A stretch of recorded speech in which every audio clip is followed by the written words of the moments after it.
scène apocalyptique au sud de Valence. Un déluge sans précédent. Oh mon Dieu, il y a une tornade dans la maison. Les vitres sont brisées.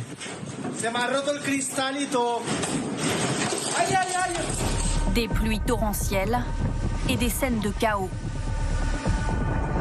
Voitures emportées par les eaux. Aéroports inondés et paralysés. Et partout des habitants piégés, réfugiés sur le toit de leur voiture.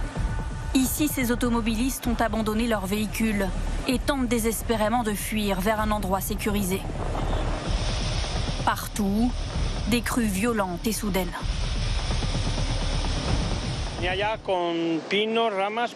L'eau est descendue de la montagne. Elle descendait avec les pins, les branches et tout en même temps. C'était très fort.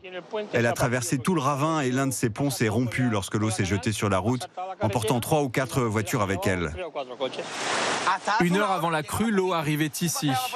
L'eau atteignait mes chevilles, mais à un moment donné, elle était jusqu'ici. Vous ne pouviez pas marcher par ici. Vous ne pouviez même pas voir le pont. Ce matin, le paysage est méconnaissable. Comme cette femme réfugiée sur le toit d'une maison, beaucoup ont vécu une nuit difficile. C'était un cauchemar. On n'aurait jamais imaginé que ça aurait pu arriver, et c'est arrivé. On avait tout et on a tout perdu. J'ai juste eu le temps d'aller chez ma voisine, qui est pourtant à seulement 3 minutes de chez moi, et l'eau était déjà à la moitié de ma voiture, alors je suis descendue en courant pour aller m'abriter sur leur terrasse avec mes 4 enfants. Inondation meurtrière, plus de 70 corps ont déjà été retrouvés. Et les secours sont toujours à la recherche de personnes isolées ou disparues. La région est coupée du reste du monde. Certains villages restent inaccessibles.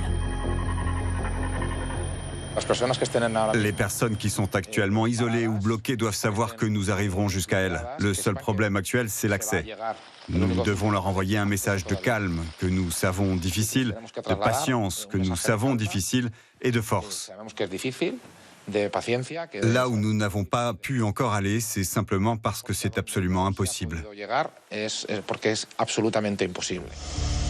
Dans certaines communes, il est tombé en 8 heures, presque l'équivalent d'une année de précipitation. Le Premier ministre, le ton grave, parle d'une tragédie. 3 jours de deuil national ont été annoncés. Nous allons vous aider, avec toutes les ressources de l'État.